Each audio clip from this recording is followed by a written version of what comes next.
तो सबसे पहले आप सभी लोगों को मैं एक बात कहना चाहती हूँ कि जैसे मैंने लास्ट बैच में देखा है कि अगर मैं आप लोगों की कमेंट को लेती हूँ बीच में या आपकी कमेंट को तुरंत उस पे रिप्लाई करती हूँ, तो हमारा जो बैच है यानी हमारी जो टाइमिंग है उसकी और एक तो बैच क्लास संख्या बढ़ती जा रही है और जो कोर्स है वो काफ़ी लंबा हो जा रहा है। तो मैंने ये सोचा है कि आप इस वाले बैच से यानी पार्ट 1 से मैं आप सभी लोगों को ये बात कहती हूँ कि आप पहले एक पेशेंस के साथ मेरी क्लास कंप्लीट करिए। कैसी कंप्लीट? जैसे अभी मैंने पढ़ाना शुरू किया और जो हम 1 घंटे या 1.5 घंटे जो क्लास लेंगे वहाँ तक। अगर बीच में आपको कोई भी डाउट आता है, आपके दिमाग में डाउट उठता है, तो आप रफ कॉपी अपने पास रखिए और उस रफ कॉपी पे अपना डाउट लिख कर छोड़ दीजिए। या तो ये होगा कि टॉपिक ख़त्म होते, देखो मेरी एक शर्त हमेशा आप लोगों को ध्यान रखनी है, आप चाहे हिंदी में कितने होशियार हैं, चाहे आप हिंदी में कितने भी कमज़ोर हैं, कैसी भी स्थिति है हिंदी को लेकर आप सभी को, पर एक चीज़, अगर आप क्लास लेने बैठे हैं तो मेरी हर एक बात को आप ध्यान से सुनिए। अगर मेरी बातों में आपको ऐसा कोई पॉइंट लगे जो आपके नोट्स में नहीं है या आपको लिखवाया नहीं गया है, सिर्फ मैंने ओरली आपको बताया है, तो आप उस पॉइंट को अपने तरीके से रफ कॉपी पर या अपने नोट्स पर लिख सकते हैं, पहली बात।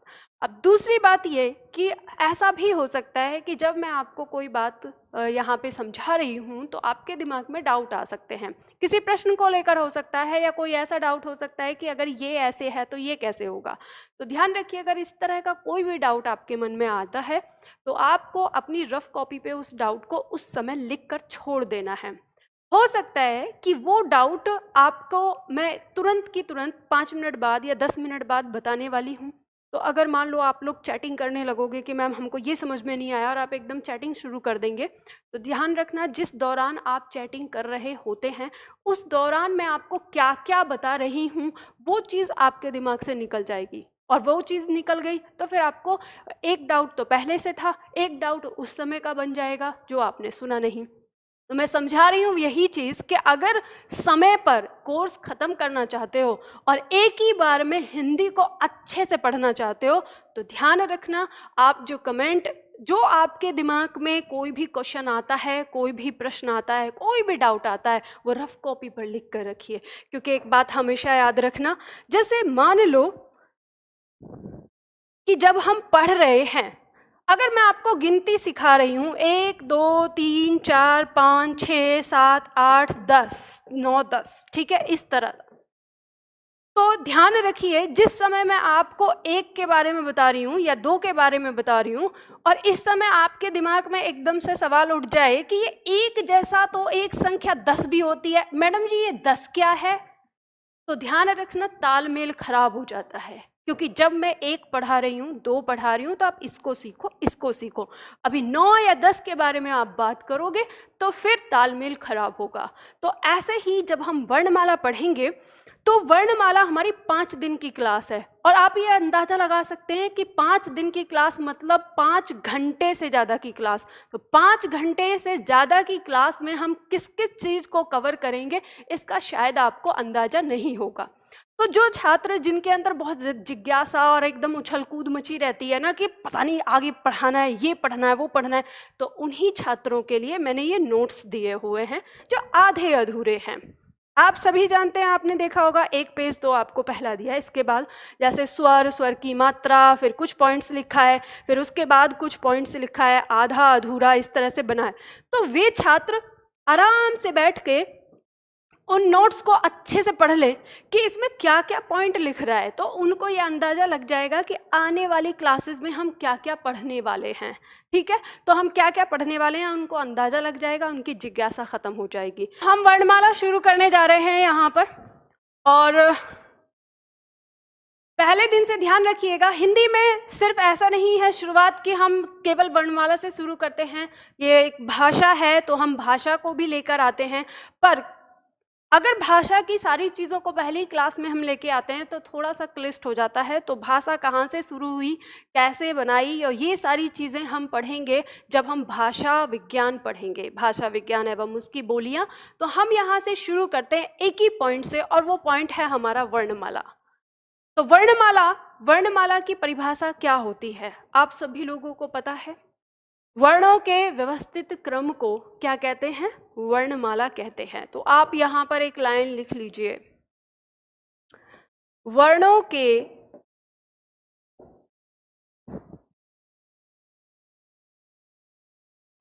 के व्यवस्थित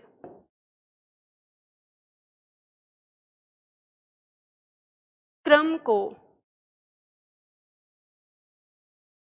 वर्णमाला कहते हैं।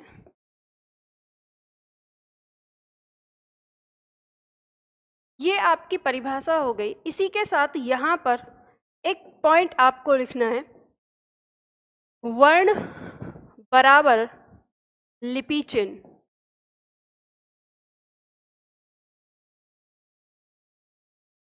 बराबर ध्वनि।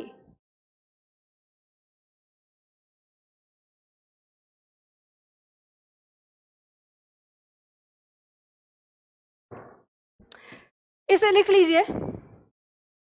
हम परिभाषा से शुरू कर रहे हैं यहाँ पे वर्णमाला की। वर्णमाला की परिभाषा हमने यहाँ पर लिखी कि वर्णों के व्यवस्थित क्रम को वर्णमाला कहते हैं। ध्यान रखिए, आपकी परीक्षा में अभी लेटेस्ट एक क्वेश्चन आया था जिसमें आपसे पूछा गया था कि लिपि चिन्हों के व्यवस्थित क्रम को क्या कहते हैं, और नीचे ऑप्शन में आपको वर्णमाला लगाना था यहाँ पर। लेकिन बहुत सारे छात्रों ने उसमें गलती की, क्योंकि इस बात को नहीं समझ पाए कि वर्ण को लिपि चिन्ह भी कहते हैं, कैसे कहते हैं। अब मैं सबसे पहले आपको ये वाली बात समझाने चाहती हूँ यहाँ पर कि वर्ण को लिपि चिन्ह कैसे कहते हैं, क्यों लिपि चिन्ह इनको नाम दिया गया है, क्या कारण है। तो देखो, जब हम किसी भाषा की बात करते हैं तो एक भाषा के लिखने की एक शैली होती है और उस शैली को हम लिपि कहते हैं। ये लिपि जो है, इस लिपि के कुछ चिन्ह होते हैं। अब वो चिन्ह क्या कहलाते हैं, यानी जैसे हम कोई ध्वनि, जो ध्वनि हमारे पास है, उन ध्वनि को जब हम कोई आकृति प्रदान करते हैं, जैसे मान लो अ ध्वनि है, हमने इस अ को अ इस तरह से लिखा, या ई ध्वनि है तो ई को हमने इस तरह से लिखा, या जैसे हमने क व्यंजन के लिए ध्वनि ली तो इसको हमने इस तरह से लिखा। तो ये जो लिखने की आकृति है, इस आकृति को ही हम लिपि कहते हैं।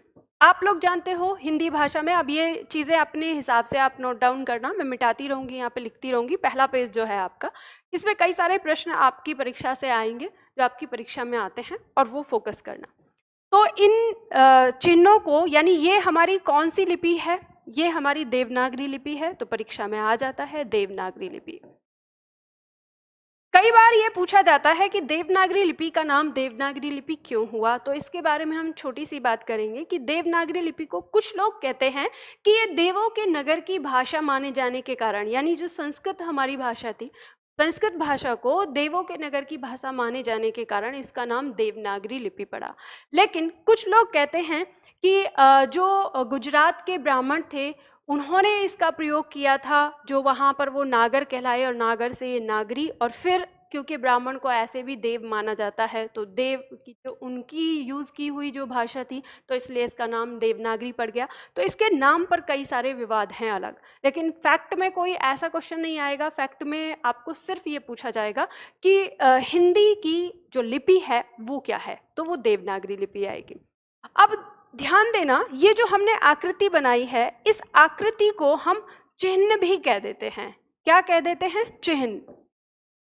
कि अ के लिए क्या चिन्ह है, या ई के लिए क्या चिन्ह है, या क के लिए क्या चिन्ह है, तो चिन्ह कह देते हैं। और क्योंकि ये क्या है, लिपि है, तो इस तरह से मिलकर इस एक वर्ण को हम लिपि चिन्ह भी कह देते हैं। तो लिपि चिन्ह हो जाता है। तो अब इसका मतलब ये है कि वर्ण बराबर लिपि चिन्ह, यानी वर्ण को ही हम लिपि चिन्ह कहते हैं, लिपि चिन्ह को ही हमने वर्ण नाम दिया। हम ऐसा भी कह सकते हैं, मान लो हमने ये कहा कि हमने जो लिपि चिन्ह है, लिपि चिन्ह का लिखित रूप, तो लिपि चिन्ह का लिखित रूप क्या कहलाएगा? वर्ण कहलाएगा। और इसी तरह से लिपि चिन्ह का, ये भी पॉइंट आप लिख लीजिएगा कि लिपि चिन्ह का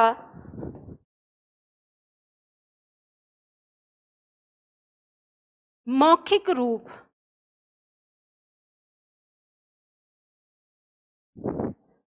ध्वनि कहलाता है। क्या कहलाता है? ध्वनि कहलाता है।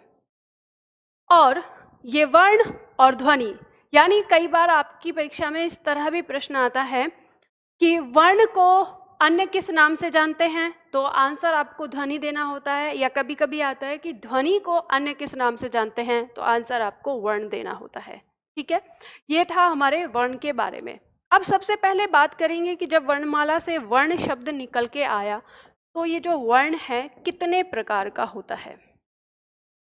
जब वर्ण के प्रकार की हम बात करते हैं, तो ये वर्ण हमारे पास दो प्रकार का है, स्वर और व्यंजन।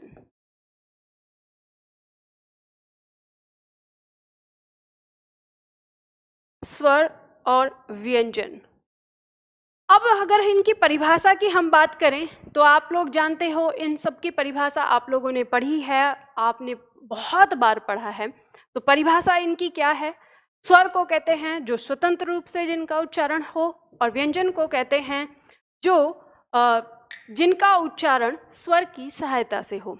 तो ये चीज़ आप लोगों ने डेमो में भी पढ़ी है, यूट्यूब पे भी पढ़ी है, मैंने इसके बारे में थोड़ा विस्तार से भी पढ़ाया।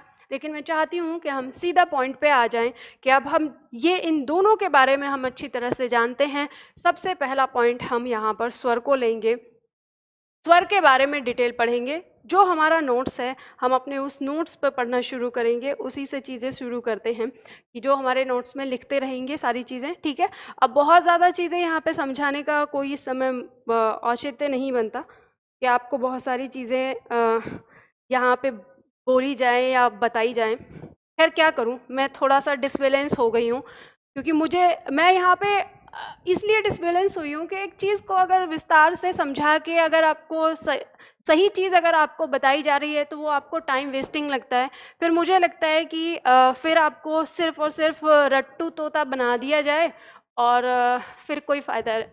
ठीक है, ओके, चलो बात करते हैं, स्वर से शुरुआत करते हैं।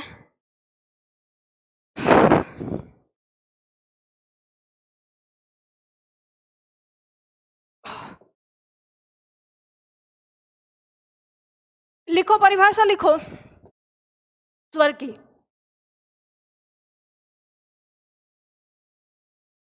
स्वतंत्र रूप से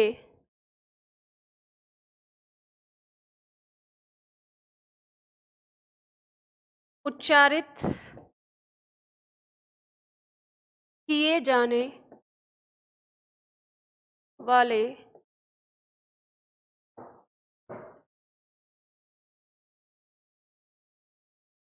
वर्णों को स्वर कहते हैं।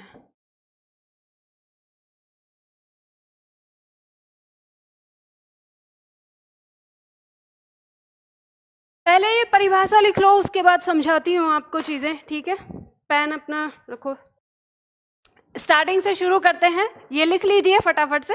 तो हम बात करेंगे स्वर से। स्वर से शुरुआत करते हैं। स्वर क्या है, स्वर की संख्या क्या है, इसकी मात्राएं क्या हैं, इसके बारे में डिटेल से यहाँ पे चर्चा करेंगे। तो चलिए, परिभाषा आप लोगों ने लिख ली है। इसके साथ आगे से आपको एक लाइन लिखनी है, यानी जहाँ पे आपने लिखा कि स्वतंत्र रूप से बोले जाने वाले वर्णों को स्वर कहते हैं, पूर्ण विराम लगा के, उसके आगे से ही एक लाइन लिखनी है, और वो लिखिए, इनकी संख्या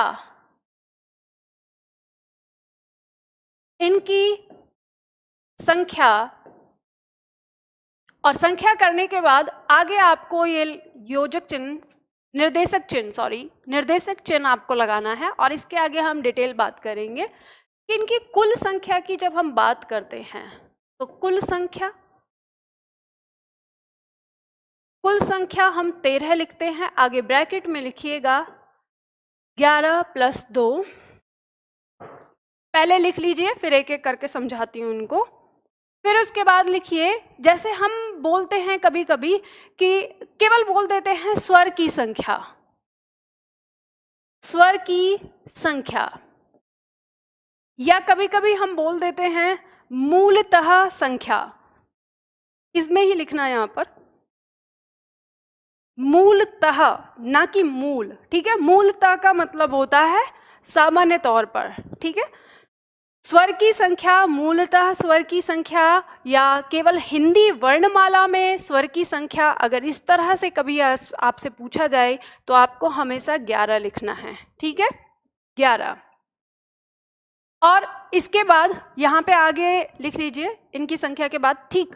अब इस 11 में आपको लिखना है, इसके नीचे ही लिखना है, स्पेस बना लीजिएगा।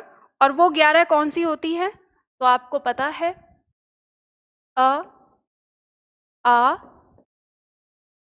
ई, उ, ऊ और री। सबके उच्चारण के बारे में बात करेंगे। ए, ऐ, ओ, आओ, ठीक है। ये हो गए हमारे 11 स्वर, ये हमारी हिंदी वर्णमाला के 11 स्वर माने जाते हैं। इसके साथ जब बात आती है कि हम कुल स्वर की संख्या हमने यहाँ पे 13 लिखी, तो हम कह सकते हैं कि हमारा जो अंग यानी जिसे अनुस्वार कहते हैं और एक हमारा विसर्ग, ठीक है, ये दो होते हैं। अब इन दोनों को हमने कुल संख्या में क्यों रखा है, क्योंकि स्वर का मतलब होता है जैसे स्वर जिन व्यंजनों का उच्चारण कराने वाले जो स्वर होते हैं, तो टोटल हमारे ये अंग और अह ये स्वर की संख्या में तब गिने जाते हैं जब हम इनका प्रयोग व्यंजन को उच्चारण देने के रूप में करते हैं। अन्यथा ये हमारे व्यंजन की श्रेणी में भी आते हैं क्योंकि ये स्वर की सहायता से बोले जाते हैं। अब आप कहेंगे कैसे व्यंजन की श्रेणी में आते हैं, तो सबसे पहले ना इन दोनों के बारे में बात कर लेते हैं थोड़ा सा। स्वर से अलग कैसे हैं ये और व्यंजन से भी अलग कैसे हैं। ये जो हमारा अंग है, इस अंग का उच्चारण अगर हम देखें, जब हम इसका उच्चारण करते हैं अंग, तो नाक में यानी कंठ से आवाज आके नाक में जाती है, तो नाक में जो साउंड आता है वही साउंड हमारा इस अनुस्वार का होता है। लेकिन जब हम इसकी शुरुआत करते हैं तो हमें अ की मदद लेनी पड़ती है, अ की। तो इसी तरह से हमारा जो अ है, इसकी भी जब हम उच्चारण की बात करते हैं तो इसकी भी हमें इसमें भी इस अ जैसे बोलते हैं अ, तो ये ह वाला जो साउंड यानी पूरा ह का साउंड नहीं है, ये बात ध्यान रखिए। देखिए अगर उदाहरण में मैं कोई चीज़ समझाती हूँ आपको कि ये वाला साउंड, तो उसका मतलब ये नहीं होता कि वो एग्जैक्ट वो साउंड होता है। कभी कभी कुछ चीज़ों को समझाने के लिए हमें दूसरी चीज़ की मदद लेनी पड़ती है, तो इसका मतलब ये नहीं होता कि वो वही चीज़ है जिसका हम उदाहरण दे रहे हैं। तो ध्यान दीजिए, मैंने यहाँ पे आपको बताया कि इस अ की मदद लेनी पड़ती है हमें इसके उच्चारण के लिए। इसी तरह से ये जो हमारा अह, जैसे बोलते हैं ना अतः, तो आप यहाँ पे बोलते हो अतः, तो त के बाद हम इसका साउंड जो लेते हैं अतः, अतः पूरा नहीं होता, अतः अंदर ये मुंह में ही रहता है हमारा अंदर की तरफ। तो इसका जो साउंड हमें आता है उस साउंड की हम बात कर रहे हैं। इस साउंड का प्रयोग या इसका सही उच्चारण हम तभी कर सकते हैं जब हमें इस अ का उच्चारण करना होता है पहले, तभी इसकी मदद से। तो इसीलिए जब ये अ यानी स्वर की मदद ले रहे हैं तो ये पता होता है कि जो स्वर की मदद लेते हैं अपने उच्चारण के लिए, उन्हें हम क्या कहते हैं, व्यंजन कहते हैं। लेकिन फिर कभी ऐसा होता है कि हम कहें कि तो फिर इनको हम व्यंजन में क्यों नहीं रख सकते थे। तो जैसे ही हम अगर इनको व्यंजन में रखें तो हमने ये देखा है कि इनका एक नेचर और है कि अगर किसी व्यंजन पे इनको लगा दिया जाए तो ये उस व्यंजन को उच्चारण प्रदान कर देते हैं। जैसे हमने क पे अंग लगा दिया तो कंग, और जैसे क पे ह लगा दिया, अह लगा दिया, तो ये कहा हो जाता है, ठीक है। तो यानी ये व्यंजन को उच्चारण प्रदान कर देते हैं। तो कहने का मतलब ये है कि जब हम इनकी प्रकृति के बारे में बात करते हैं कि ये कैसे हैं, इनकी उत्पत्ति के बारे में बात करते हैं, तो ये स्वर के साथ उच्चारित होते हैं।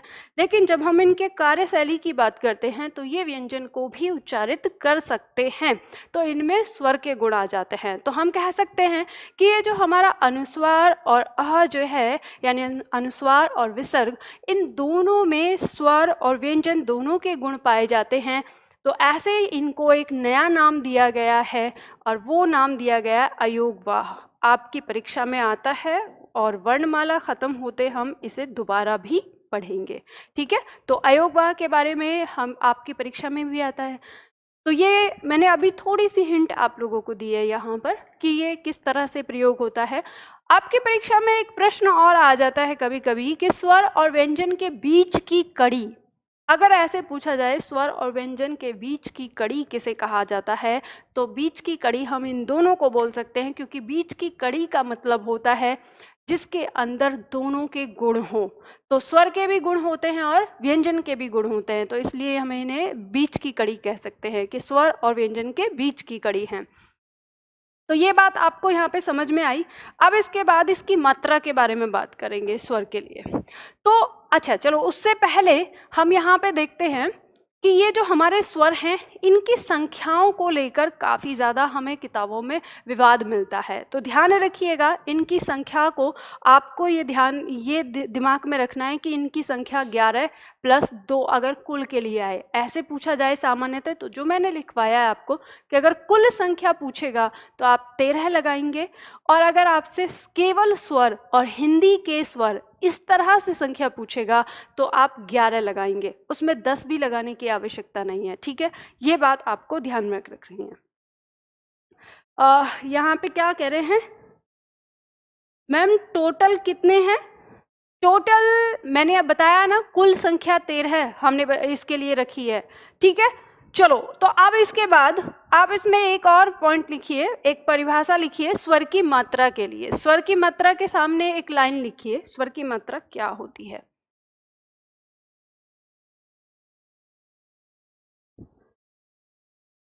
स्वर की मात्रा के सामने लिखिए, इसमें एक लाइन लिखनी है आपको कि व्यंजनों के विभिन्न प्रकार को, व्यंजनों के विभिन्न प्रकार के उच्चारण को, व्यंजनों के विभिन्न प्रकार के उच्चारण को स्पष्ट करने के लिए, व्यंजनों के विभिन्न प्रकार के उच्चारण को स्पष्ट करने के लिए जब व्यंजन के साथ स्वर का योग करते हैं, जब व्यंजन के साथ स्वर का योग करते हैं तो स्वर अपने मूल रूप में ना आकर, तो स्वर अपने मूल रूप में ना आकर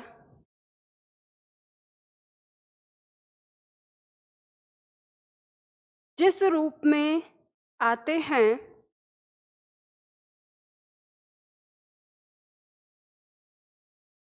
तो स्वर अपने मूल रूप में ना आकर जिस रूप में आते हैं उस रूप को स्वर की मात्रा कहते हैं। उस रूप को स्वर की मात्रा कहते हैं। मैंने जो लिखवाया एक बार फिर से दोहरा रही हूँ, और जो छात्र कमेंट कर रहे हैं इसका मतलब साफ है कि वो लिख नहीं रहे। तो देखो, ऐसे पढ़ने से कोई फ़ायदा नहीं है, आप अपने आप को भी छल रहे हैं और हमें भी धोखा दे रहे हैं।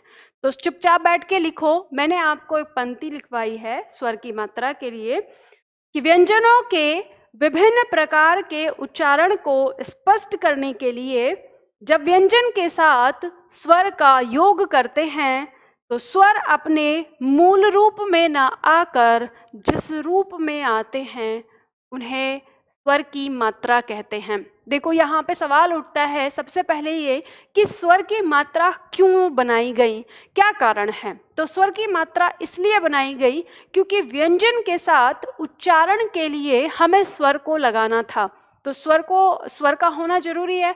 अगर हम व्यंजन के तुरंत बाद स्वर को उसके वास्तविक रूप में लिखते हैं तो फिर उससे हमारा शब्द काफ़ी लंबा भी हो जाता है। कैसे? जैसे उदाहरण देखो, मान लो हमने ऐसे लिखा है, हमने लिखा सोहन, एक शब्द हमने लिखा सोहन। अब अगर इस सोहन में आपने देखा कि ओ की मात्रा लगी हुई है और ह और न, तो अगर हम इसमें इसके स्वर जो हैं उनको मात्रिक रूप में न लिखकर अगर हम उनको उनके वास्तविक रूप में लिखें तो हम कैसे इसको लिखते? तो हम इसको इस तरह से लिखते, जो हमारा स यानी व्यंजन है इसका वास्तविक रूप ये कहलाता है। कौन सा? जो उसके हल के साथ है। इसकी मात्रा क्या है? ये ओ हो गई। उसी तरह से फिर ये हमारा जो ह है, इसका वास्तविक रूप यानी व्यंजन का ह के नीचे हल, इसके साथ यहाँ पे हमारा स्वर अ, इसके बाद न, इसके बाद अ, ठीक है। ये न इसके नीचे भी हल लगा है, तो जो हमारे व्यंजन है इनके नीचे हल लगेंगे और जो बाकी हमारा स्वर उसके साथ आ जाएगा। तो हम ऐसे अगर लिखते तो देखो इसका साइज भी कितना लंबा हो जाता है, स्थान भी गिरता है और फिर हमें पता ही नहीं चलेगा, पढ़ने में भी डिस्टर्बेंस होगा। ठीक है, इस तरह की चीज़ को पढ़ना थोड़ा मुश्किल हो जाता है, जबकि हम इसको बहुत आसानी से पढ़ लेते हैं। तो यही कारण था कि हमारे विद्वानों ने जब इस देवनागरी लिपि का निर्माण किया तो उसमें जो हमारे स्वर थे, यानी ये स्वर, इस जैसे इसकी मात्रा ये लिख दी, तो ये मात्रिक रूप और ये इसका वास्तविक रूप। तो जब भी किसी व्यंजन के साथ हमारा स्वर जुड़ने आता है या व्यंजन को उच्चारण देने के लिए आता है, तो वो सदैव अपना मात्रिक रूप ही धारण करता है उसके साथ। जैसे अ है, अ का मात्रिक रूप क्या होता है? अ का कोई मात्रिक रूप नहीं होता, लेकिन ये क्या करता है, इस ह का जो हलंत है उसको हटा देता है। ठीक है, इसी तरह से। तो अब हमें वही चीज जाननी है कि स्वर की मात्राएं क्या क्या हैं, कैसे कैसे लगती हैं। तो चलो जल्दी से फटाफट इसके बारे में जान लेते हैं। यहाँ पर सबसे पहले हम अ की बात करेंगे। मैं दोनों ही चीजें लिख रही हूँ, अ को भी और उसका मात्रिक रूप को भी साथ में लिखती जाऊंगी, मतलब स्वर को और उसके मात्रिक रूप को। तो यहाँ पे इसकी कोई मात्रा नहीं होती, ये जो हमारा आ होता है। फिर हम आ की बात करें तो आ की मात्रा इस तरह से होती है, खड़ी पाई की तरह। ठीक है, फिर हम बात करते हैं यहाँ पे हम छोटी ई की, तो छोटी ई की मात्रा इस तरह से होती है। ध्यान रखना, अभी मैं आपको लिखती जा रही हूँ तो मेरे साथ साथ लिख लीजिए, जब मैं समझाना शुरू करूँगी तब सामने देखना। हम बड़ी ई की मात्रा करेंगे तो ये इस तरह से आएगी।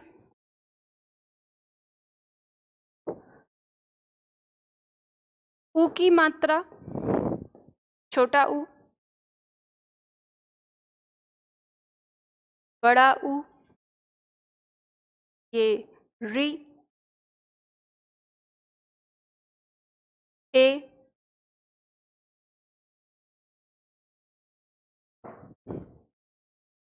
आय,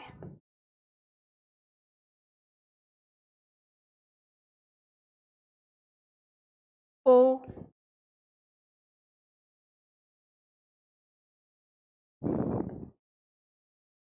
औ। पहले इन्हीं पे विचार करते हैं, उसके बाद अनुस्वार और अह के बारे में बताएंगे। हालांकि आप इसे ब्रैकेट में लिख सकते हो, लिख लीजिए। जो हमारा अनुस्वार है इसकी मात्रा इस तरह से आ जाएगी और जो हमारा विसर्ग है इसकी मात्रा इस तरह से लग जाती है। इसकी भी मात्राएं होती हैं। ठीक है, तो जल्दी से फटाफट इसको लिखिए।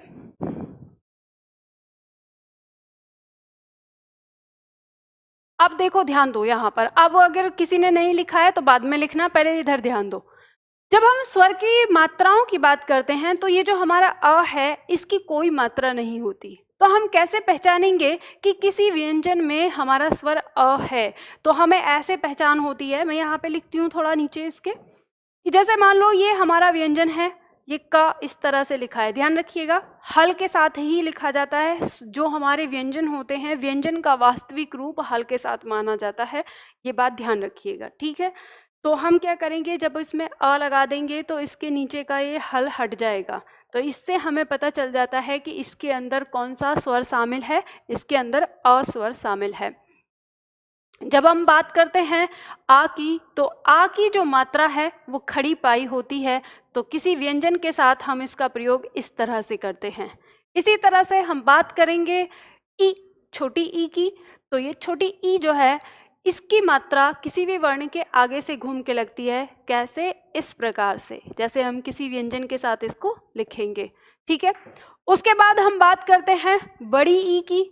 तो बड़ी ई की मात्रा की बात करें तो जैसे हमारा कोई व्यंजन होता है उसके तुरंत बाद आगे से, उसके आगे से घूमकर यानी उसके बाद बाद घूमकर, ठीक है। आगे और पीछे वाली चीज़ में कंफ्यूज हो जाते हैं ना।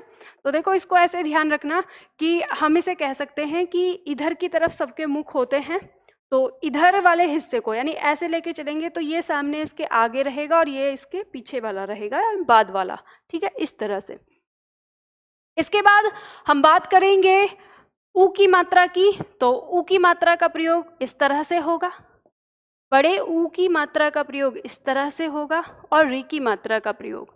अभी मैं देख रही थी कोई छात्र कह रहा था कि मैम कुछ लोग तो री को हिंदी का वर्ण नहीं बताते। देखो मैं आपको इस बात को यूट्यूब पे भी पहले बता चुकी हूँ। मुझे लगता है कि शायद आप लोगों ने मेरी क्लास देखी होगी, वो पहली वाली। अगर नहीं देखी है किसी ने तो मैं आपको यहाँ पे बताना चाहती हूँ कि जो लोग इस तरह से कहते हैं कि री जो है वो हमारा स्वर नहीं है, तो अब उनके बारे में क्या ही कहा जाए कि इसका मतलब उन्हें हिंदी का ज्ञान है नहीं। क्यों नहीं है? क्योंकि हमारी संस्कृत भाषा के आधे से ज़्यादा शब्द हमने अपनी हिंदी भाषा में शामिल किए हैं। हम हिंदी भाषा की बात करें तो 60% जो शब्द हैं वो संस्कृत के हैं, और जिन शब्दों को हम अपने प्रयोग में लेकर आते हैं और उनमें अगर कोई भी मात्रा हमारी दी हुई है तो हमें वो सभी स्वर या वो सभी वर्ण हमें पढ़ने होंगे जिनको हम अपनी हिंदी की बोलचाल में प्रयोग करते हैं। तो जैसे आप शब्द लिखते हैं पृथ्वी, शब्द लिखते हैं वृत्त, ठीक है, इस तरह के शब्द जो हमारे आते हैं, अगर हम उनको पढ़ते हैं और वो हमारी डेली रूटीन की चीज़ों में है, हमारी दिनचर्या में है, तो हमें वो वर्ण भी पढ़ना होगा। भले ही ये बात अलग है कि हिंदी के शब्दों में री की मात्रा का प्रयोग नहीं पाया जाता, लेकिन हिंदी भाषा के शब्दकोश में री की मात्रा को पूरा पूरा स्थान दिया गया है। इसलिए हम इसे अपने स्वर की संख्या से बाहर नहीं कर सकते, क्योंकि हमें इसे पढ़ना है, हमें इसे समझना है, ठीक है। तो इसलिए हमारे स्वर 11 होते हैं। और अब कोई आपसे कहता रहे, कुछ भी बोलता रहे, आपको मैंने तर्क दे दिया, आप उसे वो तर्क बता सकते हैं कि जब हम पृथ्वी शब्द को पढ़ते हैं और हिंदी भाषा के अंदर उसको पढ़ते हैं, तत्सम शब्द के रूप में हम उसको पढ़ते हैं, तो फिर हम क्यों नहीं री की मात्रा को हिंदी के स्वर में रखेंगे? हमें पढ़ना तो पड़ेगा, याद रखना पड़ेगा, ठीक है। तो इस तरह से ऐसा कोई लॉजिक नहीं है कि इसमें 10 होते हैं। फिर बात करते हैं हम, अब बात करेंगे ए की। अगर ए को हम व्यंजन में रखें तो हम इस तरह से लिखेंगे, आय का प्रयोग इस तरह से होगा, ओ का प्रयोग इस तरह से होगा, और औ का प्रयोग इस तरह से होगा। और इसी तरह से अगर हम अंग और अह का प्रयोग व्यंजन में करते हैं तो हम इस प्रकार से इनका प्रयोग करेंगे, ठीक है। सारा लिख लीजिए। लोग कहते हैं 12 खड़ी में लगाते हैं कि 12 खड़ी में हम केवल 10 ही अंकों को मतलब 10 वर्णों को देते हैं। ऐसा कुछ नहीं है। मैं तो आपको कहूँगी अगर आप यहाँ पर ये 13 के 13 वर्ण इसमें भी लिखते हैं तो भी कोई गलत नहीं है। अगर 12 खड़ी भी आप लिखें तो उसमें 13 के 13 दे सकते हैं। 13 के 13 मतलब अनुस्वार और अह, क्योंकि इनका प्रयोग हर व्यंजन के साथ होता है ऐसे। और जब प्रयोग होता है और आपके पास शब्द हैं तो फिर आप इसको विलुप्त कैसे कर सकते हैं, ठीक है। तो जो लोग करते हैं इसका मतलब वो समझते नहीं है।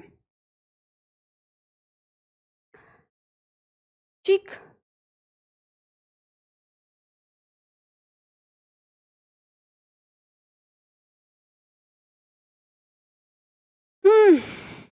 चलो ठीक है, बात पुरानी बातों को छोड़ो, जो भी बोल दिया है अब इधर आओ सीधे सीधे। ध्यान देना, धीरे धीरे ना मैडम लाइन पे आ जाएंगी और जैसे पढ़ाती हैं उस तरह से आ जाएंगी, पर आप भी ना सीधे सीधे लाइन पे आ जाओ पढ़ने के लिए। ये लिख लिया आप लोगों ने? और लिख लिया है तो फटाफट से जब लिख लेते हो तो डन भी कर दिया करो। डन, लिख लिया, ठीक। तो लिख लिया होगा, और अगर किसी ने नहीं लिखा है तो रोक लेना, है ना, मैं मिटा रही हूँ उसको। अब आपको ध्यान रखना है थोड़ी सी कुछ बातों का। वैसे देखो सच बताऊँ ना, YouTube पे कुछ क्लासेस जो हैं वर्णमाला की, मैं काफ़ी बार इस चीज़ को दे चुकी हूँ YouTube पे। तो उसकी वजह से मेरे दिमाग में ये रहा कि शायद आप लोगों ने सीखा होगा। अगर ऐसा है कि आप लोगों ने नहीं देखा है तो मैं बिल्कुल सारे पॉइंट को ना एकदम सही से बताऊंगी। ध्यान रखना, अगर इन क्लास में मैं कोई ऐसा पॉइंट अगर छोड़ दूं कि जो आपने यूट्यूब पे पढ़ा हुआ है तो वो याद रखिएगा, वो आपकी परीक्षा में नहीं आने वाला, वो केवल और केवल जानकारी के लिए था, इसलिए मैंने यहाँ पे स्किप किया। ये बात याद रखना, क्योंकि यहाँ ये वाला जो बैच है, इस बैच का फोकस जो है वो पूरी हिंदी सिखाना नहीं, आपके एग्जाम बेस्ड हिंदी सिखाना और हिंदी को सही करना। तो बहुत ज़्यादा तर्क वितर्क या बहुत सारी चीज़ें ऐसी मैं यहाँ नहीं बताऊंगी, मैं पहले ही बता दे रही हूँ, क्योंकि यहाँ पे उद्देश्य है हमारा एग्ज़ाम को टारगेट करना। तो आप यहाँ पे जैसे जो लोग यहाँ पे पढ़ रहे हैं क्लास, तो उनका फोकस ही होगा एग्ज़ाम को टारगेट करना, तो यहाँ हम एग्ज़ाम को टारगेट करके ही कुछ चीज़ें लेके जाएंगे। अगर कभी ऐसा लगे कि जो मैं इस यूट्यूब पे क्लासेस दे रही हूँ उस पढ़ाने के पॉइंट में या टॉपिक में, और यहाँ पे अगर कुछ अंतर महसूस हो, तो ये मत सोच लेना कि मैडम ने हमको कम पढ़ाया है। नहीं, ऐसा नहीं है। आप लोगों को मैं आपके एग्ज़ाम के पॉइंट ऑफ व्यू से लूँगी, और यूट्यूब पे जो है वहाँ मैं एग्ज़ाम पॉइंट कम ही लूँगी। वहाँ लूँगी वो चीज़ें जो जाननी चाहिए हिंदी के लिए, हिंदी के सुधार के लिए। ठीक है, तो यहाँ पे ये जो पॉइंट हमारे दिए हुए हैं, तो ये हमारी परीक्षा में नहीं आते।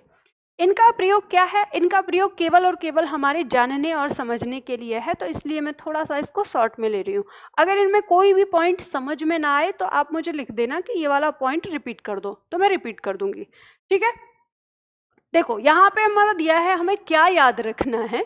हमें याद ये रखना है जब भी हम इन मात्राओं का प्रयोग करेंगे कि जैसे हमारा आ, ई, ओ, औ और अ, ये हमारी मात्राएं वर्ण के पीछे लगती हैं। ठीक है, वर्ण के बाद। जैसे उदाहरण हमें यहाँ पर दिया हुआ है, तो हम यहाँ पर देख सकते हैं।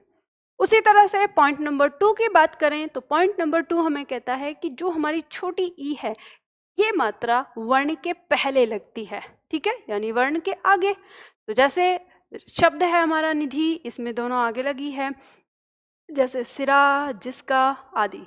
ठीक है, पॉइंट नंबर 3 की बात करेंगे तो पॉइंट नंबर 3 में जो मात्रा है हमारी उ, ऊ और री, ये 3 मात्राएं ऐसी हैं जो वर्ण के नीचे लगती हैं, जैसे कुसुम, दीपू, कृषि आदि। वैसे ही पॉइंट नंबर 4 हमारा कहता है ए, अ और अ, यानी ये जो यहाँ पे चंद्र बिंदु दिया है, इसके साथ ऐसे भी एक बिंदु लगा लीजिए।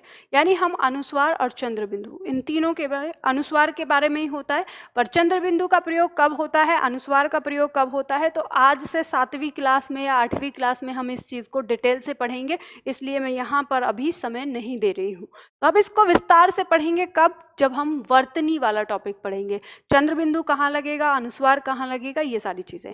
ठीक है, ये मात्राएं वर्ण के ऊपर लगती हैं, जैसे हमारे उदाहरण दिए हैं, आराम से आप इसको देख सकते हैं। ध्यान देना, हमारे हिंदी भाषा में जैसे हमारा ये वर्ण है, तो हमारी जो ये मात्राएं हैं ये चारों दिशाओं में लगती हैं, यानी नीचे भी लगती हैं, ऊपर भी लगती हैं, इसके आगे भी लगती हैं, इसके बाद भी लगती हैं। तो आपको पता ही है किस तरह से, तो हमने ये चारों को देखा। ठीक, मात्राओं का प्रयोग इस तरह से। इसके बाद यहाँ पे पॉइंट नंबर 5 हमारा दिया हुआ है। पॉइंट नंबर 5 क्या कहता है, इसको समझने थोड़ा सा बेसिक आपको लिखने के लिए, कि जब किसी शब्द की शुरुआत स्वर से हो तो वह अपने वास्तविक रूप में आता है। ये कहना क्या चाहता है, जैसे हम कहते हैं किसी शब्द को हम लिख रहे हैं और वो शुरू में उसके एकदम स्टार्टिंग में कोई स्वर आया है, जैसे हमने कहा आदमी, आदमी, तो आदमी जैसे हम बोल रहे हैं तो पहले क्या आया, स्वर आया है, तो ये अपने वास्तविक रूप में आया है। अब हम इसको ऐसे नहीं लिख सकते कि ये ऐसे लिख दिया, समझ रहे हैं ना, कहने का मतलब ये है, ऐसे नहीं लिख सकते, ये गलत तरीका है, यानी ये मात्रा यहाँ नहीं लगेगी। यहाँ क्या लगेगा, शुरुआत हुई है तो ये अपने वास्तविक रूप में आएगा। समझ गए? इसके कहने का मतलब ये है कि जब कोई शब्द स्वर से शुरू होता है, तो जैसे मान लो हमने उदाहरण में लिखा इमली,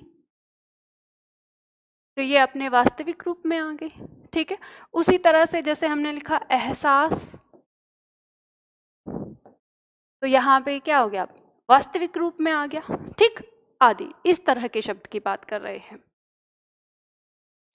आगे अगला पॉइंट हमारा दिया है यहाँ पर।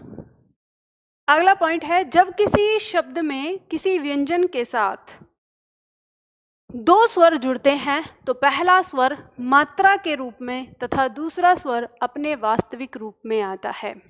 अब इसको समझ लो। यहाँ पे जब किसी शब्द में किसी व्यंजन के साथ दो स्वर जुड़ते हैं तो पहला स्वर, अब दो स्वर की बात क्या है, जैसे मान लो उदाहरण में हमने एक शब्द लिया, हमने यहाँ पे कहा कि शब्द जैसे शुरुआत ही देख लो, इसी से आपको पता चल जाएगा। शब्द है शुरुआत।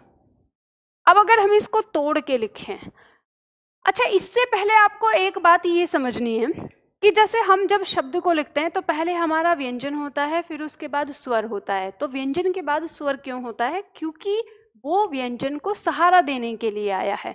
तो व्यंजन को सहारा देने के लिए आया है तो वो उसके बाद ही लगेगा। तो हर व्यंजन का स्वर उसके तुरंत बाद ही मिलता है।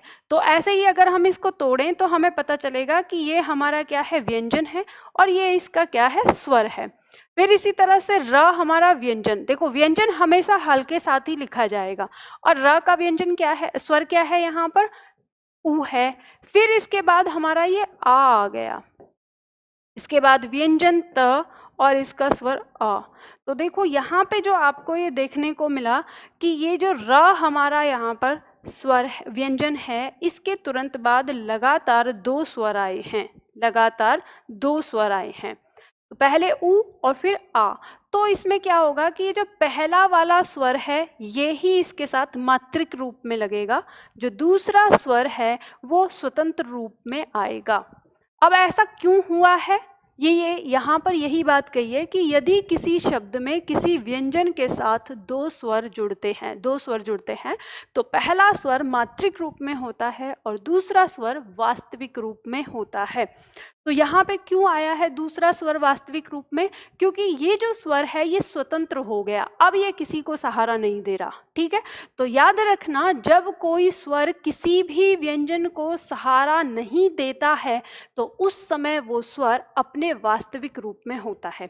या हम कहें कि जब कोई स्वर अपने वास्तविक रूप में होता है तो उस समय वो स्वतंत्र होता है और किसी व्यंजन को सहारा नहीं देता। ठीक है, कैसे भी याद कर लो, दोनों एक ही बात है।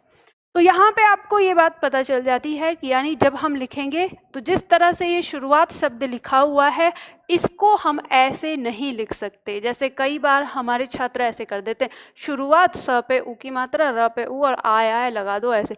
तो इस तरह से जो तरीका है वो क्या हो जाता है, गलत हो जाता है। तो इसी को हमने यहाँ पे बताने की कोशिश की है।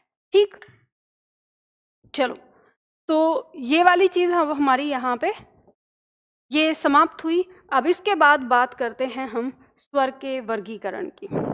स्वर के वर्गीकरण में हम बात करेंगे, सबसे पहले हमें ध्यान देना है, ये हमारी परीक्षा के लिए महत्वपूर्ण है, इम्पोर्टेंट है। स्वर का वर्गीकरण हमारी परीक्षा में यहाँ से प्रश्न आते हैं।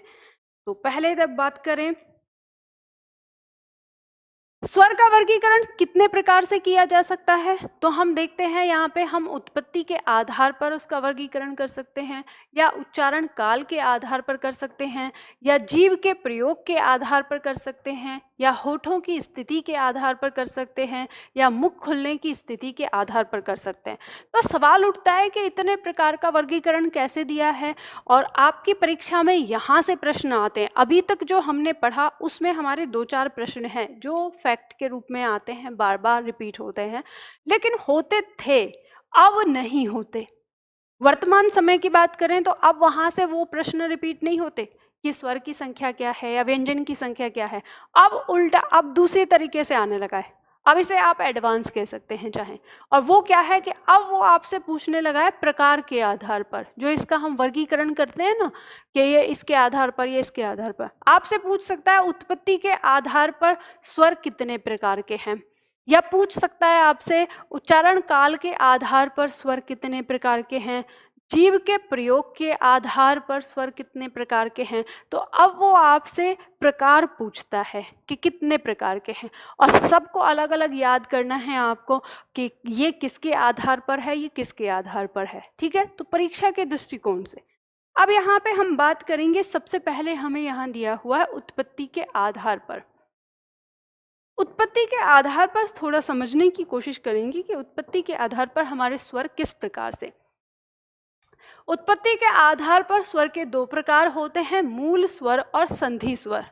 देखो सिंपल सी बात समझनी है, अब सिर्फ शब्दों से चलना है, शब्दों का खेल है। आपकी परीक्षा में 2-4 मिनट का समय होता है और शब्द अगर आपके सामने आ गए, आप उसी से चीज़ों को याद करेंगे और उसी से आप आगे उसे समझने की कोशिश करेंगे। यहाँ पे 2 नाम दिए हैं। सबसे पहले तो आप इसको समझ लो, उत्पत्ति। उत्पत्ति मतलब जब इनका निर्माण हुआ है, जब ये बनाए गए हैं। तो बनाते समय ये कितने प्रकार के थे? 2 प्रकार के, मूल स्वर और संधि स्वर। मूल स्वर का मूल का मतलब होता है, मूल का शाब्दिक अर्थ होता है जड़, और जड़ का मतलब शुरुआत। ठीक है, तो शुरुआत जिन स्वरों से हुई वो स्वर क्या कहलाए?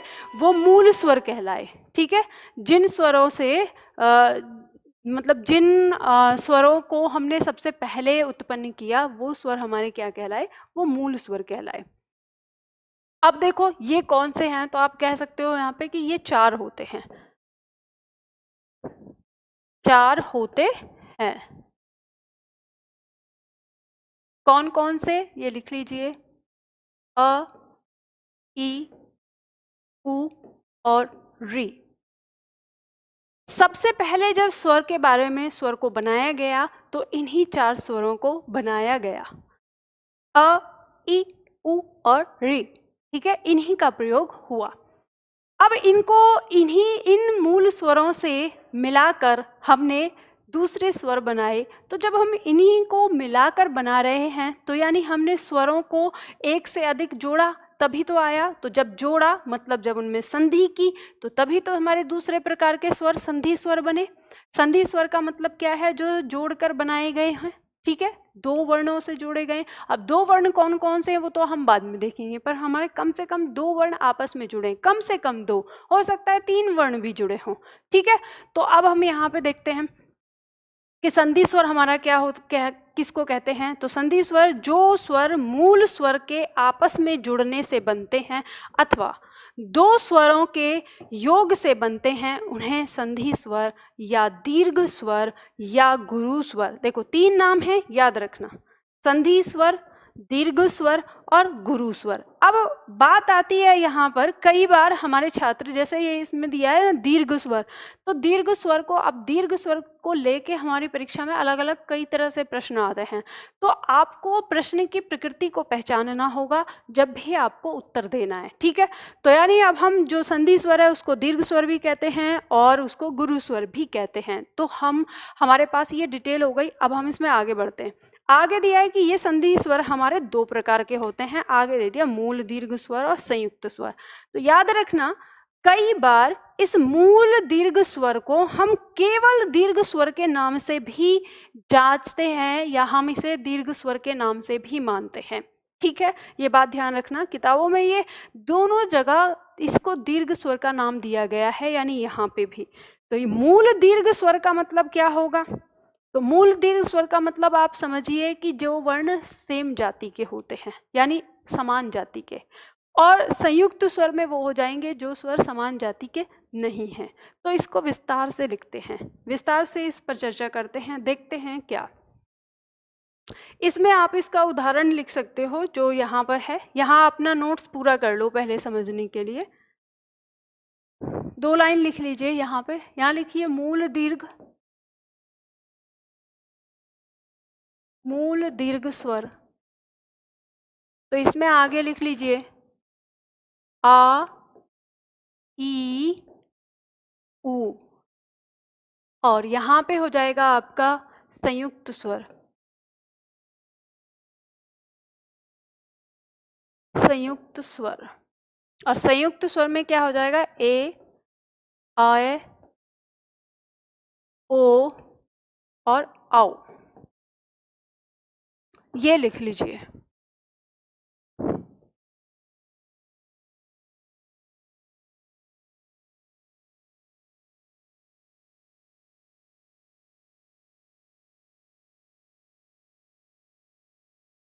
जिसका पीडीएफ ओपन नहीं हो रहा है, एक बार ऑफिस में बात कर ले।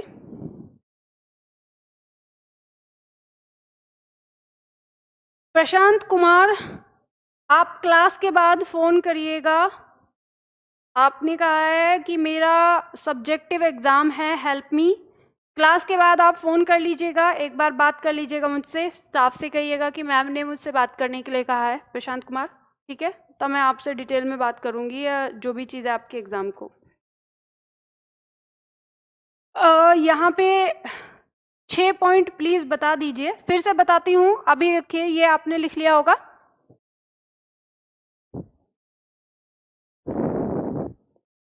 देखो, छठा पॉइंट मैं बता देती हूँ। छठे पॉइंट का मतलब क्या है, कई बार ऐसा होता है कि हमारे पास ऐसे शब्द होते हैं जिनमें स्वर एक से ज़्यादा आते हैं। जैसे मान लो शब्द है जाइए, ऐसे लिखते हैं हम, जाइए। तो अब अगर इसको आप इसका वर्ण विच्छेद करेंगे तो ये है व्यंजन, इसके बाद ये स्वर है, यहाँ पे ई भी स्वर है और ए भी स्वर है, तो ये लगातार इसमें देखो 3 स्वर आ गए ना। तो ऐसी सिचुएशन जब भी हो कि कभी आपका व्यंजन आया हो, अब ये शब्द के बीच में भी हो सकता है, ठीक है? ऐसा नहीं कि शब्द की शुरुआत में, शब्द के बीच में भी हो सकता है, शुरुआत में भी हो सकता है। तो ये आपका व्यंजन है। अगर व्यंजन के तुरंत बाद लगातार 2 स्वर आ जाते हैं तो पहला वाला जो स्वर है वो व्यंजन को उच्चारण दे देता है मात्रिक रूप में आके, जैसे यहाँ पे इसने मात्रिक रूप में आ गया। लेकिन उसके बाद उसी में जब तक इनके बीच में कोई व्यंजन ना आए, ठीक है, जब तक कोई व्यंजन ना आए तब तक ये लगातार अगर आते जाते हैं तो ये अपने वास्तविक रूप में ही लिखे जाते हैं। इनकी मात्राओं का प्रयोग केवल व्यंजन के साथ होता है, ये बात रखनी है, ठीक है? ये बात हमें इसमें ध्यान में रखनी थी, पता करनी थी। जैसे एक उदाहरण हम ले लें, मान लो शब्द है हमारा गुंजाइश, शब्द लिखा जाता है जैसे गुंजाइश शब्द होता है। तो इस शब्द में भी हमारे पास क्या है कि यहाँ पे ये ज है व्यंजन यहाँ, और इसका स्वर है आ, और फिर यहाँ पे ई दिया है। तो ध्यान रखना पहला स्वर जो है वो मात्रा के रूप में आ गया और बाकी जो दूसरा स्वर आया है वो वास्तविक रूप में। फिर इसके बाद हमारा यहाँ पर व्यंजन आ गया, तो व्यंजन और फिर उसका स्वर, ठीक है? तो ये कहने का मतलब ये था 6 पॉइंट का कि अगर लगातार आपके किसी व्यंजन के साथ लगातार स्वर आ जाते हैं तो हर स्वर की मात्रा आप वहाँ पर नहीं लगाएंगे, केवल एक स्वर की मात्रा का प्रयोग करेंगे उस व्यंजन के साथ। अब हम बात कर रहे थे यहाँ पे उत्पत्ति के आधार पर स्वर की संख्या, उत्पत्ति के आधार पर स्वर के प्रकार की, जिसमें हमने ये देखा ह्रस्व स्वर और मतलब लघु स्वर, सॉरी मूल स्वर, जिसको यहाँ पे दिया है, जिसका नाम ह्रस्व स्वर, लघु स्वर और मूल स्वर दिया है, और ये संधि स्वर। अब मैं यहाँ पर आपसे ना एक प्रश्न पूछती हूँ, ऐसे तो नॉर्मली आप सब लोगों को पता ही होगा उसका आंसर, मुझे पता ही है आप लोग सही आंसर दोगे, बट ऐसे प्रश्न आते हैं तो आपको परीक्षा में कैसे सॉल्व करना है वो मैं यहाँ पे बताना चाहती हूँ। मान लो आपसे ये पूछा गया, ये आपकी परीक्षा में आया भी है, मैं यहाँ पे 3 प्रश्न लिखूंगी, आपको आंसर देना है। दीर्घ स्वर निम्न में से, पूरा ही प्रश्न लिख देती हूँ, निम्न में से दीर्घ स्वर कौन सा है, कौन सा है, ठीक है? और आपको प्रश्न संख्या 1, प्रश्न संख्या 2, प्रश्न संख्या 3, ए ऑप्शन, प्रश्न संख्या 1 में ए ऑप्शन हो गया आ, बी ऑप्शन हो गया आ, सी ऑप्शन हो गया ओ, डी ऑप्शन हो गया आओ, और आपको 1 2 3 के साथ में लिखना है, ठीक है? दीर्घ स्वर कौन सा है। अब ऑप्शन 2 में आपको फिर बताना है, ए ऑप्शन हो गया ई, बी ऑप्शन हो गया ई, सी ऑप्शन हो गया ए, डी ऑप्शन हो गया आई।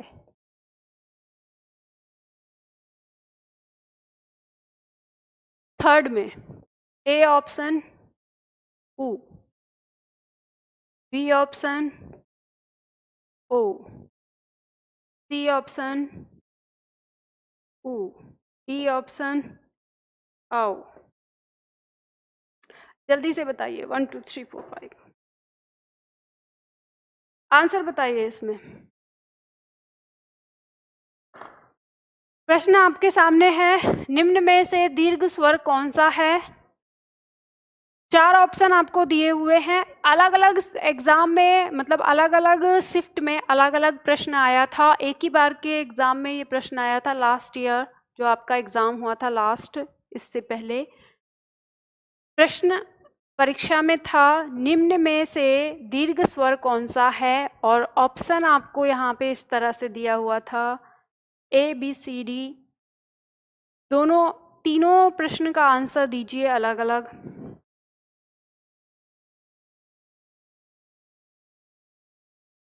राकेश ने कहा है ए, सबने ए लगाया है इसमें। कुछ लोग बी आंसर दे रहे हैं, कुछ लोग सी आंसर दे रहे हैं। अच्छा, कुछ लोगों ने डी आंसर भी इसका दिया है। जल्दी से बताइए, फटाफट से सभी छात्रों का आंसर आना चाहिए। देखो, जब मैं आप लोगों को रिस्पॉन्स करने के लिए कहती हूँ तब रिस्पॉन्स करना चाहिए, तब जरूर करना चाहिए, क्योंकि ये समझिए अगर आपका रिस्पॉन्स आएगा तो मेरे पढ़ाने का जो तरीका है उसमें परिवर्तन आएगा। अगर आप कोई रिस्पॉन्स नहीं करेंगे तो मुझे लगेगा कि आप लोग इंटरेस्ट नहीं ले रहे, तो मैं जल्दी से उस टॉपिक को आगे बढ़ा दूंगी। और अगर आप रिस्पॉन्स करेंगे, आप बताएंगे और मेरे साथ तालमेल बैठाएंगे, तो मैं यहाँ पर आपको और डिटेल में चीज़ों को समझा दूंगी। तो इसलिए सभी लोगों का आंसर आना चाहिए। अब यहाँ पे देखने के बाद, देखो, नतीजे देखने के बाद एक बात समझ में आती है कि कहीं ना कहीं आप लोगों को इस प्रश्न में कंफ्यूजन है।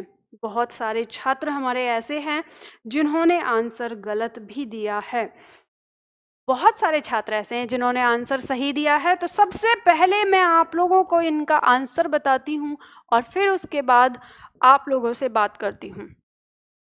पहला और दूसरा, पहले और दूसरे का जो आंसर है वो बी है, और तीसरे का जो आंसर है वो सी है। ठीक है, अब जिन छात्रों ने ये आंसर दिया है उन छात्रों को तो शायद इसमें कोई प्रॉब्लम नहीं है, उन्होंने आसानी से बता दिया। तो वो मुझे ये बताएं कि क्या आपने तुक्का तो नहीं लगाया?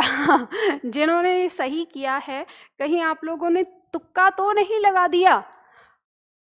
या ऐसा हो सकता है कि उन्हें पता हो, उन्होंने अपना दिमाग लगाया हो? तो जिन्होंने दिमाग लगाया है उनसे मैं ये जानना चाहूँगी कि ये जो आपके बच्चे, कहीं ना कहीं ये भी तो आपके दीर्घ स्वर में ही हैं। ये जो बच्चे, ये दीर्घ स्वर में ही थे, तो इनको आपने किस श्रेणी से बाहर किया? अब देखो, बहुत सारे जिन छात्रों ने अ आंसर दिया है, मुझे ये बताइए अ आपने किस आधार पे आंसर दिया?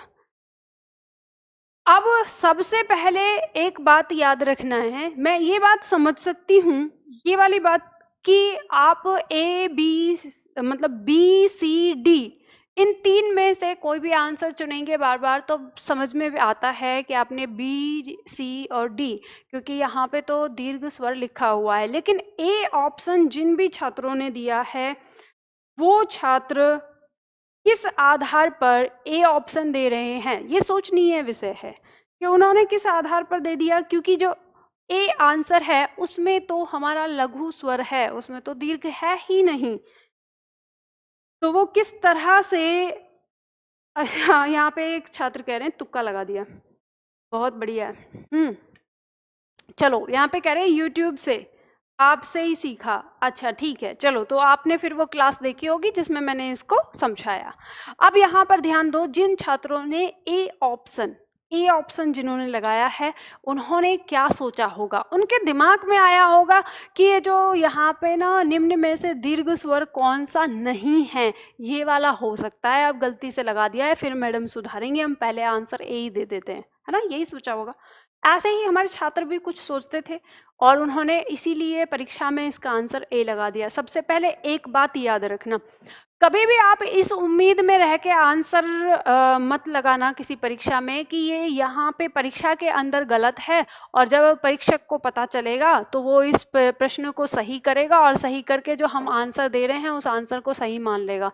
अरे परीक्षक को पता है कि जिस समय आप आंसर दे रहे थे उस समय आपने प्रश्न भी पढ़ा होगा, और वो उस प्रश्न को पढ़ने के साथ वो यही समझ जाएगा कि आप कितना ध्यान से प्रश्न को पढ़ रहे हैं। अगर आपने उसका उत्तर नहीं दिया तो वो समझ जाएगा कि इसका मतलब प्रश्न में गलती थी, छात्र पकड़ चुका था, इसलिए उसने आंसर नहीं दिया। लेकिन आप आंसर देने की कोशिश करेंगे और गलत देंगे, और फिर एग्जामिनर से उम्मीद करें कि वो अपने प्रश्न को सुधार के आपके आंसर को सही करेगा, तो ये तो निरीह बेवकूफ़ी हो जाती है। ठीक है, तो ऐसा नहीं है। सबसे पहले आपको ध्यान देना है, अब आपके दिमाग की घंटी बज रही होगी कि मैम हमारे पास 3 वर्ण थे यहाँ पर दीर्घ, तो उन 3 वर्ण में से किसी एक को हमने चुना, तो बाकी जो 2 हैं वो वर्ण हमारे किस परिभाषा या किस चीज़ के तहत दीर्घ वर्ण की श्रेणी से बाहर हुए, तो वही हम यहाँ पर पढ़ते हैं। जब हम बात करते हैं उत्पत्ति के आधार की, उत्पत्ति के आधार पर हम अपने स्वर की, तो हमको यहाँ पे पता चलता है कि जो हमारे वर्ण हैं उनको हमने 2 भागों में बांटा है, मूल स्वर और संधि स्वर। मूल स्वर को ही हम लघु या ह्रस्व कहते हैं, जो कि हमारे क्या हैं, 4 होते हैं। और जब हम बात करते हैं संधि स्वर की, तो ये हमारे 7 होते हैं। और संधि स्वर की भी 2 श्रेणियां हैं, और संधि स्वर को हमने 2 भागों में बांटा है, मूल दीर्घ स्वर और संयुक्त स्वर। ध्यान रखिएगा, कभी वो दीर्घ स्वर करके पूछ सकता है, तो कभी वो सिर्फ मूल दीर्घ स्वर भी कर सकता है। ठीक है, कभी आपको केवल दीर्घ स्वर और कभी मूल दीर्घ स्वर कर सकता है। अगर उसने मूल दीर्घ बोला तब तो आपको कोई कंफ्यूजन नहीं होगा, लेकिन अगर उसने दीर्घ स्वर आपको छांटने के लिए दिया और ऑप्शन में अगर आपको और भी दीर्घ स्वर दिख रहा है, तो देखो कहीं वो संयुक्त स्वर तो नहीं। अब ये संयुक्त स्वर क्या होते हैं, तो ध्यान देना, सबसे पहले अब इनकी उत्पत्ति पर चर्चा करते हैं हम, इनकी उत्पत्ति हुई कैसे। ठीक है, तो इनकी उत्पत्ति पर जब हम चर्चा करते हैं तो हमें यहाँ पर ये बात पता चलती है कि जो हमारे स्वर थे, यानी मूल स्वर कौन कौन से, देखो मैं यहाँ पे लिख रही हूँ, अब ध्यान देना। अब कुछ चीज़ ऐसी है जो मैं यहाँ आपको बताने जा रही हूँ, आपका मन करे तो आप इसको लिखिएगा अपनी रफ कॉपी पर, नोट्स पे नहीं लिखना, सिर्फ समझना है। अगर आप लिखना नहीं चाहते तो अपना ध्यान इधर रखिए, सिर्फ समझिए। ठीक है, एक बार समझ लेंगे फिर आपको दिक्कत नहीं है। ये जो हमारे मूल स्वर था, पहले अ, इस अ ने अपने आप को 2 बार रखा और एक नए वर्ण का निर्माण किया, आ, यानी अ आ, ये दोनों ध्वनि मिलके बनती हैं आ। फिर इस तरह से जो ई है, इसने भी अपने आप को मिलाकर एक दीर्घ ध्वनि का निर्माण किया। इसी तरह से इस ऊ ने भी अपने आप को मिलाकर एक दीर्घ ध्वनि का निर्माण किया। उसी तरह से ये जो री है, इस री ने भी अपने आप को मिलाकर एक दीर्घ ध्वनि का निर्माण किया, और ये ऐसे डबल होता है। ठीक है, ऐसे, या इसमें एक होता है, इसमें डबल होता है, इस तरह से। तो अब सबसे पहले तो बात कर लेते हैं इस री की। तो ये जो हमारी री यानी दीर्घ री है, ये हमारी संस्कृत भाषा में प्रयोग होती है। कहाँ होती है? संस्कृत भाषा में प्रयोग होती है। लेकिन जब हमने हिंदी भाषा में वर्ण को लिया, ग्रहण किया, तो हमने केवल री का प्रयोग किया। ठीक है, किसका प्रयोग किया? केवल री का प्रयोग किया, एक ही का, और उसको दीर्घ को हमने यहाँ नहीं लिया। तो जब एक ही का प्रयोग किया है तो अब हम इसको हटा देते हैं, इसमें फिर हमें पढ़ने की आवश्यकता नहीं है। हमें ये पता चल गया कि ये मूल दीर्घ तो एक है ही, इससे कोई वर्ण हमारा नहीं बनना, तो ये स्वतंत्र रूप में हमने यहाँ रख लिया। अब बात करते हैं इन 3 की। इन तीनों ने अपने ही जैसी ध्वनि एक साथ और मिलाकर इन 3 वर्णों का निर्माण किया। ये 3 वर्ण ही कहलाए हमारे दीर्घ वर्ण। ठीक है, अब दीर्घ वर्ण क्या होता है? अगर हम परिभाषा की बात करते हैं तो हम कहते हैं जिनका उच्चारण लघु वर्ण की तुलना में 2 गुना हो, या लघु वर्ण जितना उच्चारण होता है उसका 2 गुना समय लेते हैं। तो लघु वर्ण का, अब क्योंकि आपको पता है एक लघु वर्ण और एक लघु वर्ण, तो 2 लघु वर्ण मिलकर ही इसको बना रहे हैं, तभी तो ये दीर्घ वर्ण कहलाया। तो ये इस तरह से दीर्घ हो गया। अब आपको इसमें एक चीज़ और ध्यान रखनी है कि जब ये भी वही वर्ण है और ये भी वही वर्ण है, तो सेम वर्ण के ना, समान वर्ण के, तो समान वर्ण से उत्पन्न होने के कारण इनको एक नाम और दिया गया, सजातीय। देखो, अगर आप इस तरह से याद कर लोगे और ऐसे समझ लोगे कि किस वजह से इनको सजातीय वर्ण कहा गया है और कैसे ये सजातीय वर्ण की श्रेणी में आते हैं, ये डिटेल अगर अपने दिमाग में रख लोगे तो आपको रटने की आवश्यकता नहीं पड़ेगी। आपकी परीक्षा में प्रश्न आता है कि निम्न में से सजातीय वर्ण कौन से हैं, और ऑप्शन आपको ऐसे ही दे देगा। आपको ये इनमें से कोई एक दे देगा और 4-5 और कहीं से वर्ण रख देगा और पूछ लेगा कि सजातीय वर्ण बताना है। तो सजातीय वर्ण वे वर्ण हैं जो एक ही वर्ण के दोहराव से बने हैं। तो एक ही वर्ण के दोहराव से बने हैं, तो ये मतलब आ, ई, उ, ये 3 ही वर्ण हैं हमारे जो क्या कहलाएंगे, सजातीय कहलाएंगे। ठीक है। अब ये जो सजातीय वर्ण हैं, या चाहे आप इसको सजातीय स्वर कहो, ठीक है, चाहे इसको आप क्या कहो, सजातीय स्वर कहो। तो अब सजातीय वर्ण की बात हो या सजातीय स्वर की बात हो तो हमारा क्या होगा, ये 3 होंगे। ये हमने बना लिए, तो ये हमारे कहाँ पे आ गए, आपको पता ही है, जब ये बन के आए तो ये हमारे 3 यहाँ रख गए। अब इसके बाद ये हमारे मूल स्वर जो बचे, तो इस आ ने अपने साथ ई का मेल किया और इसका ये वर्ण बना दिया। फिर उसी तरह से इस आ ने इस ए के साथ मेल किया और आय बना दिया। ठीक है। उसी तरह से फिर इस अ ने, देखो ध्यान रखना, ये जो अ है ना, आप इसको स्वरों का लीडर भी कह सकते हो। ये जो अ है हमारा, इसे हम स्वर का लीडर भी कह सकते हैं। ये सबसे अग्रिम रहता है और कुछ भी किसी को यानी स्पेशल कुछ एक्स्ट्रा काम करना होता है तो ये अ ही करता है। तो अ ने ही अपने साथ पहले पहले तो अपने आप को जोड़ा तो सजातीय वर्ण बनाए, और फिर इस अ ने ही ई के साथ जोड़ा और अ ने फिर उ को जोड़ा, और किसी को आपस में मेल नहीं किया इसमें। तो अ ने इस ई को मिलाकर, सॉरी यहाँ पे अब ये तो हमारा बन गया, उ की बात करेंगे। इस आ के साथ उ का मेल करके इन्होंने क्या बनाया, ओ बनाया, और उसी तरह से इस अ ने इस ओ के साथ मेल करके औ बनाया। अब आपको ना किताबों में ये थोड़ा अलग भी देखने को मिल सकता है, ये वाला जोड़ा। कुछ किताबों ने इसकी जगह ये भी लिखा है कि हम आ के साथ ई का मेल करते हैं, तो ध्यान रखना ये दोनों बराबर हैं। ऐसे ही इसमें भी कुछ लोगों ने आ के साथ ऊ का मेल करके इसको बनाया, तो ये दोनों बराबर हैं। और ये दोनों बराबर कैसे हैं वो मैं आप लोगों को दिखा देती हूँ यहाँ पर। कई बार हमारे छात्रों के दिमाग में रहता है, तो वो मैं आप लोगों को यहाँ पे बता देती हूँ कि कैसे बराबर हैं। देखो, आप इसे ऐसे देख सकते हो, जैसे हम इसकी बात कर रहे हैं, सबसे पहले हम इस वर्ण को ले, यहाँ पे हमने ए प्लस उ मिलकर क्या बनाया है, ओ बनाया है। ठीक है। और दूसरे में हमने यहाँ पे क्या लिखा, ए प्लस ओ लिखा, और तब हमने क्या बनाया, औ बनाया। अब ये बताइए कि ये जो हमारा ओ आया है, अगर हम इसके स्थान पर ये वैल्यू रख दें, मैथ पढ़ लो थोड़ा सा, है ना, इसके स्थान पर ये वैल्यू रखने, क्योंकि ये बराबर ये है, तो हमने ये ए प्लस उ लिख दिया। अब ये हमारे पास एक प्लस है ही, ये रखा है यहाँ, तो ये आपको पता है ना, ये ए मिलकर यहाँ पर क्या बना था, आ बना था। तो आ प्लस उ अगर आ जाएगा तो ये भी हमारा क्या होगा, आउ हो जाएगा। अब जो छात्र मैथ जानते हैं वो इस फॉर्मूले को समझ गए होंगे, और आप उस वैज्ञानिकता के आधार को भी समझ गए होंगे जो हमारी हिंदी का है। क्योंकि जिन छात्रों को मैथ आता है अच्छी तरह से समझ में, अब वो इन सारे वर्णों को इस तरह से कर सकते हैं। जब आप x और y का मान निकालते हैं ना, x और y का मान जिस तरह से, तो अब आप इसमें समझ चुके होंगे। ठीक है। तो इसलिए अब फॉर्मूला चाहे ये लिखा हुआ हो चाहे ये लिखा हो, दोनों का मतलब एक ही है।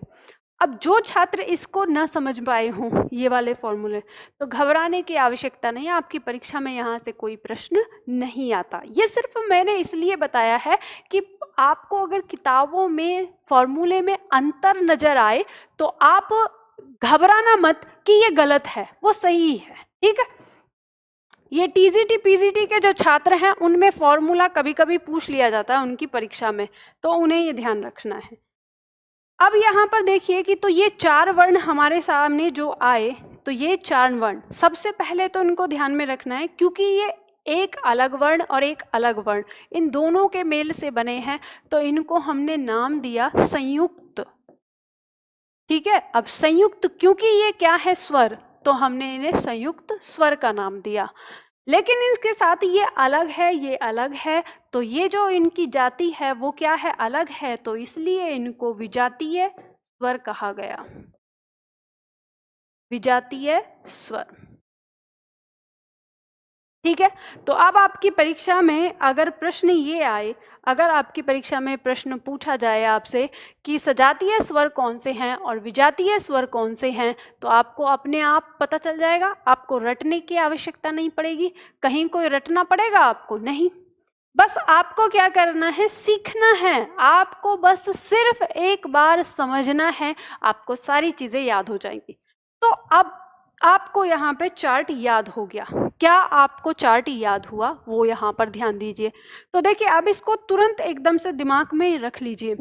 थोड़ी एक चीज याद रखनी है आपको, हमें याद रखना है, इसको सिर्फ पढ़ना नहीं है कि सिर्फ हम पढ़ के और लिख के रख देंगे, हमें इसको याद भी करना है। तो कैसे याद करेंगे, हम बात कर रहे हैं उत्पत्ति, यानी ये पैदा कैसे हुआ, इसका जन्म कैसे हुआ। अच्छा, जन्म से एक बात मुझे याद आई यहाँ पर कि कई बार हमारे छात्र के दिमाग में एक बात आती है, ये बहुत इम्पोर्टेंट पॉइंट है, और मैं लास्ट काफ़ी दिनों से इस तरह के प्रश्नों को फेस कर रही हूँ कि हमारे छात्र इस चीज़ में बड़े कंफ्यूज हो जाते हैं।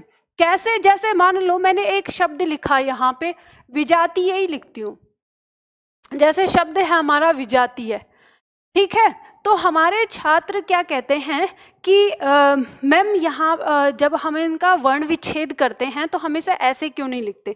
तो सबसे पहले ध्यान देना, अगर हम विजातीय शब्द का वर्ण विच्छेद करते हैं कि इसमें कौन कौन से वर्ण हैं, तो हम इसे ऐसे करते हैं, पहले आएगा हमारा व्यंजन, फिर आएगा हमारा स्वर, ठीक है, फिर हमारा व्यंजन और फिर इसका स्वर, और फिर हमारा यहाँ पर व्यंजन, और फिर हमारा यहाँ पर स्वर, और फिर हमारा यहाँ पर व्यंजन, और फिर हमारा यहाँ पर स्वर।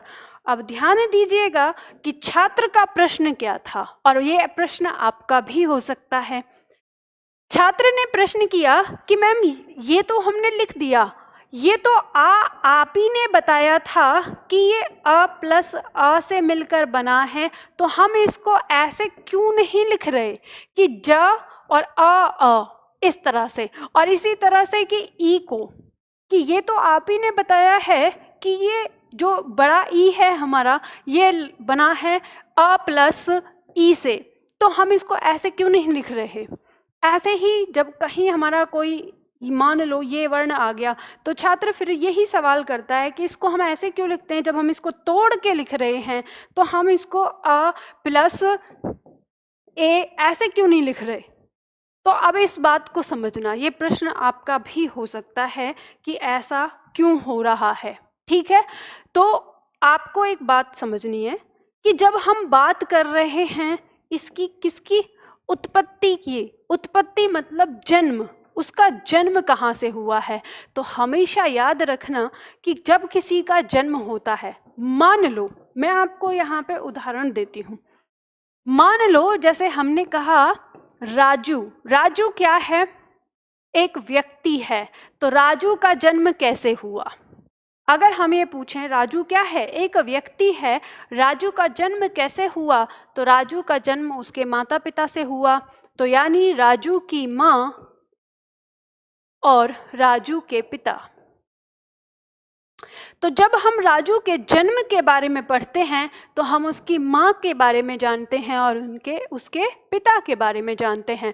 लेकिन अगर हमसे कहा जाए कि राजू जब भी अपना इंट्रो कराएगा या जब भी वो लोगों से मिलेगा, तो क्या वो हर बार अपने माता और पिता के बारे में बताएगा, हेलो मेरे माता ये, मेरे पिता ये, ऐसे कहता है, नहीं। वो सबसे पहले क्या कहता है, मैं राजू, और माता पिता को कब बताता है? जब कोई पूछता है कि तुम्हारे माता पिता कौन हैं। नहीं तो हर जगह वही काम करता है। कंपनी में जाएगा तो वही काम करेगा, बाहर कहीं घूमने जाएगा तो राजू जाएगा, यानी हर जगह क्या करेगा? राजू ही करेगा। यानी इसका अपना क्या है? स्वतंत्र अस्तित्व है, स्वतंत्र अस्तित्व है ना। तो इसी तरह से जब हमने इन वर्णों को पढ़ा कि ये उत्पत्ति के आधार पर ये ऐसे हैं और उत्पत्ति के आधार पर ये मूल स्वरों से मिलकर बने हैं, ये वाली बात हमने बताई। यानी हमने इनके जन्म के बारे में पढ़ा कि इनका जन्म किस प्रकार हुआ है, और उसी आधार पर इनके गोत्र को यानी इनकी जाति को पहचानने की बात हमने करी। और जाति के अंदर हमने इनको सजातीय और विजातीय के अंदर रखा गया। ठीक है, तो यानी हम इनकी जन्म कुंडली पढ़ रहे हैं, हम इनके जन्म के बारे में पढ़ रहे हैं, इनके दादा दादी, इनके माता पिता, इन सब के बारे में पढ़ रहे हैं। तो इन सब के बारे में, तो इसका मतलब इन सब का अपना अपना अस्तित्व तो है।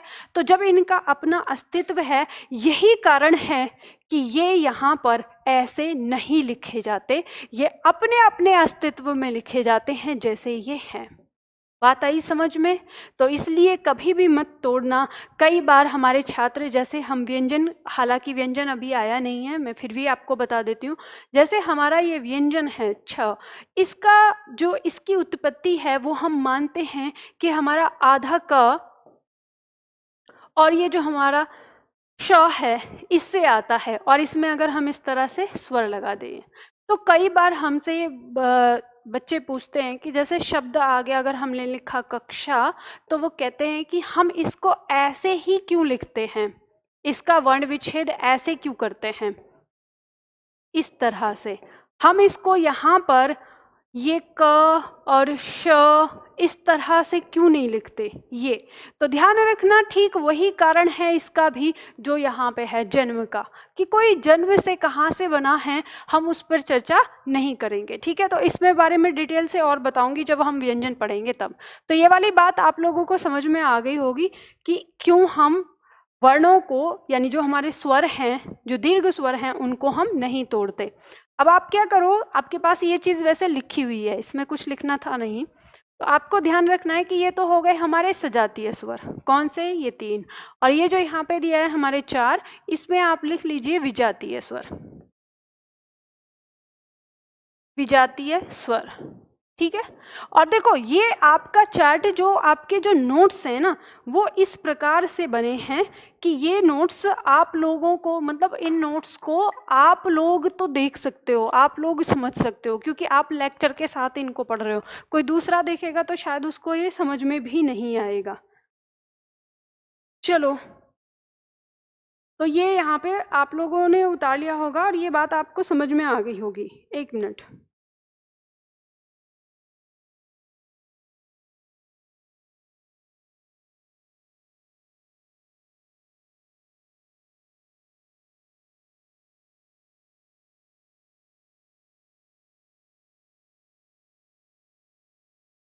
चलो देखो, तो ये बात समझ में आ गई।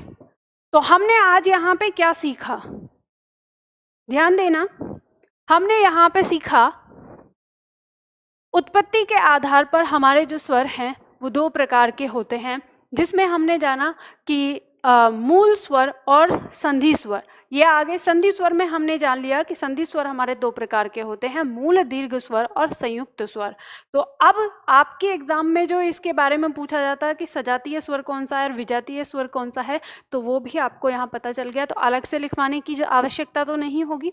अब मुझे एक बात ये बताइए कि यहाँ ये जो हमने आज यहाँ पे किया इसका वर्गीकरण, यहीं तक आप लोगों को कराऊं या इसके आगे भी कराऊं? मैं सोच रही हूँ कि आज यहीं पे कर लेते हैं, हम कल से इसके आगे से शुरू करेंगे।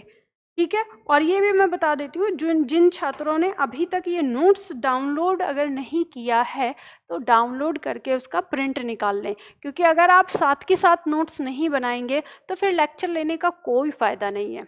मेरा कहना यह है कि आप जब पढ़ने आए हो मुझसे तो फिर एक सही तरीके से और स्टडी को एक सटीक तरीके से पढ़ो, और एक नियम में रहते हुए, एक कायदे कानून में रहते हुए कि भाई हमें कैसे पढ़ना है।